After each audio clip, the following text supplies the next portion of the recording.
Hello guys, welcome back to my YouTube channel. നമ്മൾ രേണുസുധീനെ കുറിച്ച് വീഡിയോ ചെയ്യരുത് എന്ന് കരുതിയിരുന്നതാണ്. പക്ഷെ സോഷ്യൽ മീഡിയയ്ക്കകത്തോട്ട് എന്തെങ്കിലും കൊണ്ടുവന്ന് ഇട്ട് തന്നിട്ട് എന്നാ ചെയ്തോ എന്ന് പറഞ്ഞാൽ എങ്ങനെയാണ് ചെയ്യാതിരിക്കുന്നത്.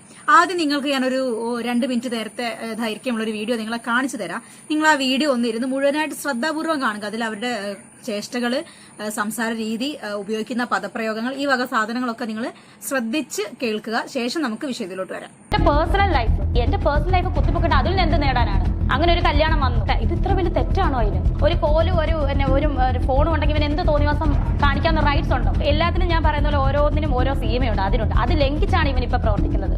എന്റെ രണ്ടാമത്തെ ഇവനാണ് എന്നെ പ്രസവിപ്പിക്കാൻ നടന്നത്. രണ്ടാമത്തെ അതിൽ ബ്ലോഗ് മീൻസ് പുള്ളി ആദ്യം തുടക്കത്തിൽ ചെയ്തൊരു കേസ് എന്ന് പറയുന്നത് ബിഷപ്പിന്റെ ഒരു കേസാണ്. ഈ ബിഷപ്പ് പല തട്ടിപ്പുകളിലും പ്രതിയാണ്. ബിഷപ്പ് അങ്ങനെ ചെയ്തതിന് എന്റെ തന്തയാണോ ബിഷപ്പ്? എടാ, ഈ ബിഷപ്പ് തട്ടിപ്പാണെന്ന് എനിക്കറിയായിരുന്നു. ബിഷപ്പ് തട്ടിപ്പ്, അയ്യോ ഇയാള് തട്ടിപ്പ് ചെയ്യും എന്നുള്ളത് ഞാൻ മുൻകൂട്ടി കാണാൻ ഞാൻ ജ്യോതിഷനല്ല. കൊല്ലം സുധി എന്ന് പറയുന്ന ആള് ക്രിസ്ത്യൻ മതം സ്വീകരിച്ചിട്ടില്ല, മാമോദിസ കാര്യങ്ങളൊന്നും നടത്തിയിട്ടില്ല. അങ്ങനെയാണ് പള്ളിയിൽ അടക്കം ചെയ്തത്. കൊല്ലം സുധിയുടെ ആഗ്രഹം എന്ന് പറയുന്നത് കൊല്ലത്ത് അടക്കം ചെയ്യണം എന്നുള്ളതായിരുന്നു. ഈ പറഞ്ഞവനെ ഇപ്പൊ കൊണ്ടു അവിടെ ഭൗതിക ശരീരം ഇരിപ്പുണ്ട്, അവനെ അവിടെ കൊണ്ട് അടക്കം ചെയ്യട്ടെ. അല്ലാതെ ഇപ്പൊ ഞാൻ എന്നെ പറയാനാ? അച്ഛനെ ആ പള്ളിയിൽ അടക്കിയാൽ മതി. അവനാണ് പറഞ്ഞത്, അവനോടാണ് ചോദിച്ചത്. അന്ന് ഈ കൂട്ടുകാരൻ എവിടെയായിരുന്നു? അവന് കൊണ്ട് അടക്കാൻ വരായിരുന്നു. എന്നാ ഇൻഷുറൻസ് തുക കിട്ടാൻ വേണ്ടിയിട്ടാണ് ഞാൻ സൂചന കല്യാണം കഴിച്ചത്. അപ്പൊ സൂചന മരിക്കുന്നത് ഇങ്ങനെ മരിക്കുമെന്ന് ഞാൻ എന്നെ സ്വപ്നം കാണുന്നുണ്ടായിരുന്നു. സ്വപ്നം കണ്ടിട്ടുണ്ട് ഞാൻ. അത് ഉറക്കത്തെ ഞങ്ങൾ അതല്ല ഞാൻ ഉദ്ദേശിച്ചത്. നമ്മൾ നേരത്തെ മുൻകൂട്ടി തീരുമാനിക്കും സൂചന മരിക്കുമെന്ന്. ആ കാലത്ത് ഇപ്പം സുധിച്ചേട്ടൻ ജീവിച്ചിരുന്നെങ്കിൽ ഇങ്ങനെ സുധിച്ചേട്ടനാണ് ഒരു പെൺകുട്ടിക്ക് വാരി കൊടുക്കുന്നത് കണ്ടു കഴിഞ്ഞാൽ രേണുസുധി എങ്ങനെ പ്രതികരിക്കും? സന്തോഷത്തോടെ പ്രതികരിക്കും. കാരണം എനിക്ക് ഏറ്റവും ഇഷ്ടം എന്നാണെന്നറിയാമോ? നല്ല അടിപൊളി തടിമാറിനോടെ ഉമ്മ കൊടുക്കും. ഓക്കെ, അപ്പൊ നിങ്ങൾ ആ ഒരു വോയിസ് കേട്ട് കാണും, അല്ലെങ്കിൽ ആ ഒരു വീഡിയോ നിങ്ങൾ എല്ലാവരും ഓക്കെ, ആ ഒരു വീഡിയോ ഞാൻ പ്ലേ ചെയ്ത് നിങ്ങൾ എല്ലാവരും ശ്രദ്ധാപൂർവ്വം കണ്ടു കാണുമെന്ന് വിശ്വസിക്കുന്നു. ഇനി നമുക്ക് വിഷയത്തിലോട്ട് വരാം. രേണുസുധി ഈ അടുത്ത കാലത്ത് അതുലിനെതിരെ ഒരു പരാതി കൊടുക്കുകയുണ്ടായി. അത് പോലീസ് സ്റ്റേഷനിൽ നിൽക്കില്ല, പരാതിക്ക് വേണ്ടത്ര പിടിപ്പില്ലാത്തത് കൊണ്ട് തന്നെ അത് തള്ളിക്കളയുകയും എടുക്കാൻ പറ്റില്ല എന്നൊക്കെ പറഞ്ഞ് രേണുസുധീനെയും സഹോദരിനെയും പറഞ്ഞു വിടുകയൊക്കെ ചെയ്ത സീനുണ്ടായിരുന്നു. ഇപ്പം പുള്ളിക്കാരിക്ക് അതുലിനെ എങ്ങനെയെങ്കിലുമൊക്കെ ഒന്ന് കുടുക്കിയേ പറ്റുള്ളൂ, 2 എണ്ണം കൊടുത്തേ തീരുള്ളൂ എന്നുള്ള അജണ്ടയുടെ പുറത്ത് മുഖ്യമന്ത്രിക്ക് കേസ് കൊടുത്തുവെന്നോ DGPക്ക് കൊടുത്തുവെന്നോ അങ്ങനെയൊക്കെയാണ് പറയുന്നത്. പിന്നെ ജനമൈത്രി പോലീസ് സ്റ്റേഷനിലെ ആളുകൾ സ്ത്രീകളെ പ്രത്യേകിച്ച് കൺസേൺ ചെയ്യണം എന്നുള്ള കാര്യങ്ങളൊക്കെ ഈ ഒരു വീഡിയോയ്ക്കകത്ത് അവർ പറഞ്ഞു പോകുന്നു. നമ്മൾ അവിടെ ചെന്ന് അവരോട് ഏത് രീതിയിൽ ബിഹേവ് ചെയ്യുന്നു ആ ഒരു രീതിക്ക് അനുസരിച്ച് മാത്രമേ അവിടുത്തെ പോലീസുകാരും തിരിച്ച് റെസ്പോണ്ട് ചെയ്യുള്ളൂ എന്നാണ് ഞാൻ വിശ്വസിക്കുന്നത്. അല്ലാണ്ട് രേണുസുധി നേരിട്ട് അങ്ങോട്ട് ചെല്ലുമ്പോൾ ഇതിനെ കാണുമ്പോഴേക്കും കലിതുള്ളി എല്ലാവരും കൂടെ ഇതിനോട് നെഗറ്റീവ് സംസാരിക്കുമെന്ന് ഞാൻ വിശ്വസിക്കുന്നില്ല. ഞങ്ങളുടെ കേസ്, ഞങ്ങളാണ് പരാതിക്കാര്. ഞങ്ങൾ അവിടെ ചെന്നപ്പം ആ സ്റ്റേഷനിൽ നിന്ന് അതുൽ റിപ്ലൈ തന്നു എന്നൊക്കെ പറഞ്ഞുള്ള സംസാരം. ഞങ്ങൾ അതെന്താ അങ്ങനെ പറയുന്നത്? അപ്പം ഇവിടെ ഇത് കേസെടുക്കാൻ പറ്റില്ല എന്നുള്ളത് ഞങ്ങൾ ഇന്നലെ പറഞ്ഞു. ഇതായി ആദ്യം അങ്ങനെ പറഞ്ഞെങ്കിലും ഞങ്ങൾ ഇന്നലെ ഇറങ്ങിപ്പോയപ്പോൾ മീഡിയാസ് ഉണ്ടായിരുന്നു. മീഡിയാസിന്റെ മുന്നിൽ കാര്യം പറഞ്ഞു. പക്ഷെ അന്നേരം തന്നെ നല്ല കുറെ നേതാക്കന്മാരും നല്ല കുറെ പോലീസ് ഉദ്യോഗസ്ഥന്മാരും എല്ലാം കൂടെ DYSP തോമസ് സാറിന്റെ അടുത്തോട്ട് വിളിപ്പിക്കുകയും നമ്മൾ അവിടെ ചെന്ന കേസ് വീണ്ടും പരാതി കൊടുക്കുകയും ചെയ്തു. അതിന് ഇപ്പൊ എന്തായാലും നടപടികൾ ആയിട്ടുണ്ട്, അതിന്റെ രീതിയിൽ നടക്കുന്നുണ്ട്. ഇപ്പൊ കൂടുതൽ നമുക്ക് ഡീറ്റെയിൽ കേസിനെ പറ്റി പുറത്തുവിടാൻ പറ്റില്ല, കാരണം കേസ് നടന്നുകൊണ്ടിരിക്കുകയാണ്. എന്തായാലും നല്ല നീതി നമുക്ക് നേടിത്തരുന്ന ഉദ്യോഗസ്ഥന്മാരും ഉണ്ട്. അല്ലെങ്കിൽ നമുക്ക് എന്തുവാകട്ടെ, നമ്മൾ സ്ത്രീകളാണ് കരഞ്ഞ് അല്ലെങ്കിൽ നമുക്ക് വിഷമിച്ചൊരു അല്ലെങ്കിൽ എന്തെങ്കിലും ആകട്ടെ പരാതിയായിട്ട് നമ്മൾ പോലീസ് സ്റ്റേഷനിൽ പോകുമ്പോൾ അവർ കേസ് എടുക്കാൻ പറ്റുന്ന കേസ് അതൊന്നും അല്ല വിഷയം. നിങ്ങൾ നമുക്ക് പരാതി നോക്കാം, നിങ്ങൾ മാറിയിരിക്കും എന്നാണ് ജനമൈത്രി പോലീസ് പറയേണ്ടത്. അതാണ് ഏതൊരു പോലീസ് സ്റ്റേഷൻ. ഇവിടെ ഒരു പ്രത്യേകത എന്താന്ന് വെച്ച് കഴിഞ്ഞാൽ ഇവരെ സപ്പോർട്ട് ചെയ്യുന്ന പോലീസുകാരൊക്കെ നല്ലതും ഇവരെ സപ്പോർട്ട് ചെയ്യാത്ത അല്ലെങ്കിൽ ഇവരെ താങ്ങി നിൽക്കാത്ത പോലീസുകാരൊക്കെ നെഗറ്റീവായിട്ടാണ് ഇവര് പബ്ലിക്കിന് മുമ്പിൽ വന്ന് പറയുന്നത്. പിന്നെ ഈ പോലീസ് കേസ് പരമായിട്ടുള്ള കാര്യങ്ങളൊന്നും അതുലിന്റെ പേര് പോലും ശരിക്കും കേസ് നിലനിൽക്കുന്നുണ്ടെന്നുണ്ടെങ്കിൽ പേര് പോലും ശരിക്കും പറയാൻ പാടില്ലാത്തതാണ്. പക്ഷെ ഇവര് നാഴേക്ക് 40 വട്ടം വന്നിട്ട് അതുലാണ് അങ്ങനെയാണ് ഇങ്ങനെയാണ് അവൻ ആരാ എന്നൊക്കെയാണ് ചോദിക്കുന്നത്. ഇന്നേ വരെ അതുലിന്റെ വ്ളോഗിന്റെ അകത്ത് ഇവളെന്നോ ആ സ്ത്രീ എന്നോ അങ്ങനെ ഒരു സംസ്കാരം ഇല്ലാത്ത രീതിയിൽ അല്ലെങ്കിൽ ആക്ഷേപിക്കുന്ന തരത്തിൽ ഈ ഒരു രേണു എന്ന് പറയുന്ന പുള്ളിക്കാരിനെ അധിക്ഷേപിച്ച് സംസാരിച്ചിട്ടേ ഇല്ല. ഒരു റെസ്പെക്ട് കൊടുത്ത് രേണു അല്ലെങ്കിൽ അവർ എന്ന് മാത്രമേ അതുൽ വ്ളോഗ്സിന്റെ ചാനലിനകത്ത് അവര് എല്ലാ വീഡിയോയ്ക്കകത്തും പറഞ്ഞിട്ടുള്ളൂ. പക്ഷെ ഇവരങ്ങനെയല്ല, ഇവൻ എന്നൊക്കെയാണ് വിളിച്ചു പറയുന്നത്. ആണിനൊരു വിധം പെണ്ണിനൊരു വിധം എന്നൊന്നുമില്ല, നിയമം എല്ലാവർക്കും ഒരുപോലെ തന്നെയാണ്. പിന്നെ സ്ത്രീകളെ കാര്യത്തിൽ കള്ളക്കേസ് ആണെങ്കിലും ആളുകൾ ഒരുപടി കൂടുതൽ പരിഗണിക്കുന്നു എന്ന് മാത്രം. ആ ഒരു പരിഗണന മുതലെടുത്തുകൊണ്ട് ഒരുപാട് സ്ത്രീകൾ പുരുഷന്മാർക്കെതിരെ കള്ളപ്പരാതി കൊടുക്കാനും അവരെ ജയിലിൽ കയറ്റാനും ഒക്കെ വ്യക്തിവൈരാഗ്യത്തിന്റെ പേരിൽ നടക്കുന്നുണ്ട്. അത് നമുക്കറിയാവുന്ന കാര്യം തന്നെയാണ്. രേണു ആ ഒരു രീതിയിലോട്ട് തരം താഴരുത് എന്ന് വേണം പറയാൻ. വെട്ടിക്കൊന്നിട്ട് വന്നൊരു പ്രതിയല്ലല്ലോ രേണുസുധി, മനസ്സിലായോ? എന്നെ നിരന്തരമായിട്ട് ടോർച്ചറിങ്. ഒരു വ്ളോഗല്ല, പലവരും അവരുടെ പേരിനും പ്രശസ്തിക്കും വ്യൂസും കിട്ടാൻ വേണ്ടിയിട്ട് രേണുസുധി എന്നുള്ള ഒരു കണ്ടന്റ് ഇട്ടിട്ട് അവർ തകർക്കുന്നുണ്ട്. അതൊന്നും നമ്മുടെ ദേഹത്ത് വെക്കുന്നതിന് നമുക്ക് വിഷയമല്ല. എന്ത് പറഞ്ഞാലും രേണു പറയുന്നത് എന്റെ ദേഹത്തേക്കില്ല, എനിക്ക് ഒന്നും കുഴപ്പമില്ല എന്ന് പറയും. പക്ഷെ പുള്ളിക്കാരനെ കുറിച്ച് ആരെങ്കിലും കമന്റ് ഇട്ടാൽ ആ കമന്റ് ബോക്സിൽ ചെന്ന് അവർക്ക് നല്ല പച്ചയ്ക്ക് റിപ്ലൈയും കൊടുക്കും. ആരെങ്കിലും വീഡിയോ ഇട്ട് കഴിഞ്ഞാൽ സ്റ്റോറി ആയിട്ട് ഇൻസ്റ്റാഗ്രാമിൽ വന്ന് മെഴുകും, അല്ലെങ്കിൽ റീലായിട്ട് ഇൻസ്റ്റാഗ്രാമിൽ വന്ന് പോസ്റ്റ് ചെയ്യും. അതല്ലാന്നുണ്ടെങ്കിൽ ഇങ്ങനെ ഓടി നടന്ന് പല പല ചാനൽസിന് ഇന്റർവ്യൂ കൊടുത്തുകൊണ്ടിരിക്കും. എന്നിട്ട് ലാസ്റ്റ് ഒറ്റ ഡയലോഗാണ്, ഒന്നും രേണുസുധീന്റെ ദേഹത്തേക്കൂല, രേണുസുധി ഇതൊന്നും കാണാറില്ല, കേൾക്കാറില്ല. ഇവരെല്ലാ വീഡിയോക്കകത്ത് ഇവർ പറയുന്ന പൊതുവായിട്ട് പറയുന്ന ഒരു കാര്യമാണ്, ഞാൻ ഈ വീഡിയോസ് ഒന്നും കാണാറില്ല, ഈ റിയാക്ഷൻ വീഡിയോസ് ഒന്നും കാണാറില്ല, അവരെന്നെ പറ്റി എന്താ പറയുന്നത് ഞാൻ നോക്കല്ലേ, എനിക്ക് നോക്കേണ്ട കാര്യമില്ലാന്ന്. അപ്പോൾ ഇത്തരത്തിലുള്ള കാര്യങ്ങൾ നിങ്ങളെക്കുറിച്ച് എന്താണ് അവർ പറയുന്നത് എന്ന് പോലും അറിയാതെയാണ് ഒരു പോലീസ് സ്റ്റേഷനിൽ അതുൽ എന്ന് പറയുന്ന പുള്ളിക്കാരനെതിരെ നിങ്ങൾ പരാതി കൊടുക്കുന്നത്.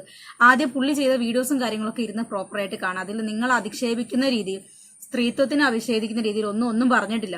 നിങ്ങളുടെ സഹോദരിനെ പറഞ്ഞിട്ടില്ല, മക്കളെ പറഞ്ഞിട്ടില്ല, അച്ഛനെ പറഞ്ഞിട്ടില്ല, കുടുംബക്കാരെ പറഞ്ഞിട്ടില്ല, ഒന്നും പറഞ്ഞിട്ടില്ല. നിങ്ങൾ സോഷ്യൽ മീഡിയ വന്ന് പറയുന്ന കാര്യങ്ങൾ, പരസ്പര വിരുദ്ധമായ കാര്യങ്ങളൊക്കെ എടുത്ത് റിയാക്ഷൻ ചെയ്യുക മാത്രമേ ചെയ്തിട്ടുള്ളത്. അതിലെ വീഡിയോസ് തുടക്കം തൊട്ട് കാണുന്ന ആളുകൾക്കറിയാം, രേണുസുധീനെ തുടക്കം മുതൽ പല കാര്യങ്ങളും സപ്പോർട്ട് ചെയ്തുകൊണ്ടാണ് അതൊരു വീഡിയോ ഇട്ടിട്ടുണ്ടായിരുന്നത്. പിന്നെ നിങ്ങളെ പ്രവർത്തി കൊണ്ട് തന്നെയാണ് അതിനകത്ത് മാറിപ്പോയിട്ടുള്ളത്. അത് നിങ്ങൾക്ക് അംഗീകരിക്കാൻ കഴിയാത്താണ് വിഷയം. ഇപ്പൊ നിങ്ങളെ കുറിച്ച് നല്ലത് പറയുന്ന കാലഘട്ടങ്ങളിൽ നിങ്ങൾ അതുൽ എന്നെ കുറിച്ച് നല്ലത് പറഞ്ഞു, ധ്യാൻ സത്യൻ എന്നെ കുറിച്ച് നല്ലത് പറഞ്ഞു എന്നും പറഞ്ഞ് നിങ്ങൾ വീഡിയോ ചെയ്തിട്ടില്ല. നിങ്ങളെ കുറിച്ച് ആരെങ്കിലും നെഗറ്റീവ് പറയുമ്പോൾ നിങ്ങൾക്ക് കൊള്ളുന്നുണ്ട്, അതാണ് വിഷയം. ഓക്കെ, നമ്മൾ ആ വീഡിയോ ഇനി കൂടുതലായിട്ട് ഇതാക്കുന്നില്ല. വേണമെങ്കിൽ അത് ഫെയിം സ്റ്റെപ്സ് എന്ന് പറയുന്ന ഒരു ചാനലിലുണ്ട്, പോയി കാണേണ്ടവർ കണ്ടു നോക്കുക. അതിൽ കുറച്ച് വന്ന കമന്റുകളുണ്ട്, നമുക്ക് ആ കമന്റുകളൊക്കെ ഒന്ന് പരിശോധിക്കാം. ധ്യാൻ സത്യം തന്നെ കമന്റ് ഇട്ടുണ്ട്, ഇപ്പോൾ കണ്ടതാണ് യഥാർത്ഥ രേണു, നിങ്ങൾക്ക് എല്ലാവർക്കും മനസ്സിലായി കാണുമല്ലോ ഇവരുടെ തനിക്കോണം. ഞാൻ പറയാൻ ഉദ്ദേശിച്ചാണ് വീഡിയോന്റെ ലാസ്റ്റ്, എല്ലാവർക്കും മനസ്സിലായിട്ടുണ്ടാവുമല്ലോ രേണുവിന്റെ ആ ഒരു ആദ്യത്തെ ഇന്റർവ്യൂസും കാര്യങ്ങളും കമ്പയർ ചെയ്ത് നോക്കുന്ന സമയത്ത് ഇപ്പോഴുള്ള ഇവരുടെ ഒരു അഹങ്കാരം, എന്താണ് ഭയങ്കര പുച്ഛത്തോടുള്ള മനോഭാവം, ആ ഒരു സംസാരം കാര്യങ്ങളൊക്കെ കാണുമ്പോൾ തന്നെ കാര്യങ്ങൾ ഏകദേശം ഓടുമല്ലോ. പുള്ളിക്കാർ ഇത്രയും കാലം എന്താണ് വേഷം കെട്ടി നടക്കുകയായിരുന്നു, പാവമാണ് എന്നുള്ള രീതിയിൽ. ഇതാണ് യഥാർത്ഥ രേണുസുധി. സുധി എന്ന് പറയുന്ന കലാകാരൻ ജീവിച്ചിരുന്ന സമയത്തും ജീവനോട് ഉണ്ടായിരുന്ന രേണുസുധി ഇത് തന്നെയാണ്. പിന്നെ കുറച്ചു കാലത്തേക്ക് എന്താണ് ഒന്ന് ചവിട്ടി പിടിച്ചതാണ് ക്യാരക്ടർ. ഇപ്പം സ്വന്തം ക്യാരക്ടർ പുറത്ത് ചാടാൻ തുടങ്ങിയിട്ടുണ്ട്. ഭൗതിക ശരീരം അവിടെ ഇരിപ്പുണ്ട്, അവനോട് പറ എടുത്തോണ്ട് പോയി അടക്കാൻ. എത്ര നിസ്സാരമായിട്ടും നീചമായിട്ടുമാണ് ഈ സ്ത്രീ പറയുന്നത്. ആ പള്ളി പോലും ഉപേക്ഷിച്ചു, ആ ബോഡി അനാഥമാക്കി ഉപേക്ഷിച്ചതുപോലെ. കറക്റ്റാണ്. ഇവരുടെ ഏതോ ഒരു വീഡിയോയിൽ ഇതിന്റെ മുമ്പ് ഞാൻ കണ്ടിട്ടുണ്ട്, എന്താണ് ഡെഡ് ബോഡി ആയിട്ട് വീട്ടിൽ വരിക എന്ന്. സുധിച്ചേട്ടന്റെ മരണം അതിന് അതിൻ്റെതായ ഒരു രീതിയിൽ റെസ്പെക്ട് പോലും കൊടുക്കാതെ പുച്ഛ മനോഭാവത്തിൽ പുള്ളിക്കാരി ഇതിനു മുമ്പ് പറയണ്ടായി. അത് കേട്ട സമയത്ത് എനിക്കും വല്ലാത്ത രീതിയിൽ ഒരു ഇറിറ്റേഷനൊക്കെ തോന്നി. കേസ് കൊടുത്തല്ല പ്രതികരിക്കേണ്ടത്, ചോദിക്കുന്ന ചോദ്യത്തിന് യെസ് അല്ലെങ്കിൽ നോ ആ ഉത്തരം കൊടുത്താൽ പോരെ. ശരിയായിരിക്കാം, യെസ് ഓർ നോ എന്ന് പറയുന്ന ചോദ്യങ്ങൾ ഒതുക്കേണ്ട പല കാര്യങ്ങളും രേണു എന്ത് ചെയ്തു, വലിച്ചു നീട്ടി. ഇപ്പൊ അടുത്ത ഡേറ്റ് ഓഫ് ബർത്തിന്റെ ഒരു കാര്യം പറഞ്ഞു, 92, 93 കാലഘട്ടത്തില്, ഇത്രയും കാലഘട്ടത്തിൽ ഒരേപോലെ ജനനം എടുക്കാൻ രേണുസുധി ആരാ, മഹാപിറവിയോ? ഏതെങ്കിലും ഒരു വർഷത്തിൽ ഒരു ഡേറ്റിലല്ലേ ഒരാൾ ജനിക്കുള്ളൂ. ഇങ്ങനെ ഉരുണ്ട് കളിക്കുന്നതുകൊണ്ട് തന്നെയാണ് നെഗറ്റീവ് വരുന്നത്. അത് മനസ്സിലാക്കാനുള്ള സാമാന്യ ബോധം ഇല്ലെങ്കിൽ എന്താ ചെയ്യുക? നേഴ്സായ ചേച്ചി ഉണ്ടായിട്ടാണോ കുടുംബഭാരം മൊത്തം രേണു ഏറ്റെടുത്തത്? അതൊരു കറക്റ്റ് ക്വസ്റ്റ്യൻ ആണ്. ഈ രേണുവിന്റെ ചേച്ചിക്ക് ഭർത്താവുണ്ട്, പുള്ളിക്കാരിക്ക് ജോലിയുണ്ട്, ചേച്ചീന്റെ മക്കളും കൂടി ഉണ്ട്. അവർക്ക് കൂടെ ബാഗും കൊടയും സാധനങ്ങളും ഒക്കെ വാങ്ങണ്ടേ, അതിനുള്ള പൈസ ഒപ്പിക്കണ്ടേ, അച്ഛൻ തന്നപ്പോ സന്തോഷമായെന്നൊക്കെ. പണിയുള്ള ജോലിക്കാരിയായിട്ടുള്ള ചേച്ചിക്ക് സ്വന്തം മക്കൾക്ക് വേണ്ട സാധനങ്ങൾ വാങ്ങാനുള്ള പ്രാപ്തിയില്ലേ? പുള്ളിക്കാരിക്ക് ഹസ്ബൻഡ് ഇല്ലേ? അവർക്കത് വാങ്ങിക്കൊടുക്കാനുള്ള പ്രാപ്തിയില്ലേ? നിങ്ങൾ രേണു ഒരാൾ മാത്രം ഇങ്ങനെ പല കാര്യങ്ങൾക്കും പോയിട്ട് വേണോ ഒരു കുടുംബം മുഴുവൻ നോക്കാൻ? പറയുന്ന കാര്യങ്ങളിൽ പല തരത്തിലുള്ള ക്വസ്റ്റ്യൻസ് നിങ്ങളോട് ചോദിക്കാനുണ്ട് രേണു. രേണുവിന്റെ ഈ സംസാര രീതിയാണ് ആർക്കും ഇഷ്ടമാകാത്തത്. അല്പം മാന്യമായി സംസാരിക്കുക. ഒരു ഇന്റർവ്യൂ അല്ലേ, രോഷമുണ്ടാകാം, പക്ഷേ ഇന്റർവ്യൂവിൽ മാന്യത ഉണ്ടാകണം. അത് ശരിയാ. പണ്ടത്തെ ഇന്റർവ്യൂസ് ഒക്കെ കണ്ട ആൾക്കാർക്ക് മനസ്സിലാവും ഇന്റർവ്യൂക്ക് അതിൻ്റെതായ ഒരു നിലവാരം ഉണ്ടായിരുന്നു. ഇപ്പത്തെ ഇന്റർവ്യൂ എന്നൊക്കെ പറഞ്ഞു കഴിഞ്ഞാൽ ഇതേപോലെ വന്നിരുന്ന് എന്തെങ്കിലും വായത്തോന്ന് അങ്ങോട്ട് വിളിച്ചു പറഞ്ഞേക്കന്നെ. പിന്നെ നീ ക്യാമറയുടെ മുന്നിൽ വന്നിരുന്ന് ഞെളിഞ്ഞിരുന്ന് പറഞ്ഞത് എന്നെ സുധിച്ചേട്ടനെ കല്യാണം കഴിച്ചുള്ളൂ എന്നല്ലേ? സത്യം പോലും പറഞ്ഞാൽ പോരായിരുന്നു, എത്ര പ്രശ്നം ഉണ്ടാകുമായിരുന്നല്ലോ. ശരിയാണ്, എനിക്ക് ആദ്യം ഒരു പാസ്റ്റ് ഉണ്ടായിരുന്നു, ഞാൻ ആദ്യം ഒരു വിവാഹം കഴിച്ചിട്ടുണ്ടായിരുന്നു, ആ ദാമ്പത്യം നന്നായിട്ട് പോയിട്ടുണ്ടായിരുന്നില്ല, അതുകൊണ്ട് ഞങ്ങൾ സെപ്പറേറ്റ് ആയി, സുധിച്ചേട്ടനെ വിവാഹം കഴിച്ചു, ഞങ്ങളിപ്പോൾ ഹാപ്പിയാണെന്ന് ഒറ്റ വാക്കി തീർക്കേണ്ട കാര്യങ്ങളാണ്. ഞാൻ ആദ്യമായിട്ട് വിവാഹം കഴിച്ചത് സുധിച്ചേട്ടനെ മാത്രമാണ്, ലീഗലി മാരേജ് ചെയ്തത് സുധിച്ചേട്ടനെ മാത്രമാണ്.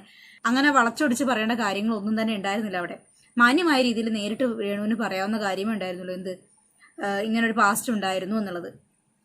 അല്ലാത്ത കാര്യങ്ങളൊക്കെ വാതുറന്ന് വളവളയെന്ന് സംസാരിക്കാൻ വേണ്ടി വായല് ഇത്രയും പോകുന്ന നാക്കുണ്ടല്ലോ. ഈ രേണുവിന്റെ ഈ ഒരു സ്വഭാവം തന്നെയാണ് ഗൈസ് അവർ ഇത്രയും ഹേറ്റ് സമ്പാദിക്കാനുള്ള കാര്യം എന്താണെന്ന് വെച്ചാൽ അവർ ഓടി നടന്ന് ഇന്റർവ്യൂ കൊടുത്തുകൊണ്ടിരിക്കുന്നതാണ് ഏറ്റവും വലിയ പ്രശ്നം. അവരവരുടെ കുടുംബകാര്യങ്ങൾ മുഴുവൻ ഇന്റർവ്യൂ വഴി ചർച്ചയാക്കിയത് തന്നെ അവരാണ്. അതിലൊരു ആവശ്യം അവർക്ക് ഉണ്ടായിരുന്നില്ല. സുധി എന്ന് പറയുന്ന ആളേക്കാൾ എത്രയോ വലിയ കലാകാരന്മാരെ മണ്ണടിഞ്ഞു പോയിട്ടുണ്ട്. കൊച്ചനീഫ കലാഭവൻ മണി, അങ്ങനെ ഒരുപാട് പേര് അവരുടെ ആരും ഭാര്യമാർ ഇത്തരത്തിൽ വന്നിട്ട് ഇങ്ങനെ കണ്ടിന്യൂസ് ആയിട്ട് ഇന്റർവ്യൂസ് കൊടുത്തുകൊണ്ടിരിക്കുക, അവരുടെ ഓർമ്മകൾ എടുത്ത് പ്രദർശിപ്പിച്ചുകൊണ്ടിരിക്കുക, അവരെ വിമർശനത്തിന് ഇരയായിക്കൊണ്ടിരിക്കുക. ഇതൊന്നും അവരാരും ചെയ്യുന്നില്ല. സോ ഇവിടെ രേണുസുധിക്ക് ഫെയിം ആവണം. അതുകൊണ്ട് കൊല്ലം സുധിയുടെ പേര് ഉപയോഗിച്ചുകൊണ്ടിരിക്കുന്നു എന്ന് മാത്രം. എന്നിട്ട് അവർ പറയും ഞാനിപ്പോൾ എൻ്റെ തണലിൽ തന്നെയാണ് നിൽക്കുന്നതെന്ന്. നിങ്ങൾ നിങ്ങളെ തണലല്ല ഇത്രയും കാലം മുമ്പോട്ട് വന്നത്.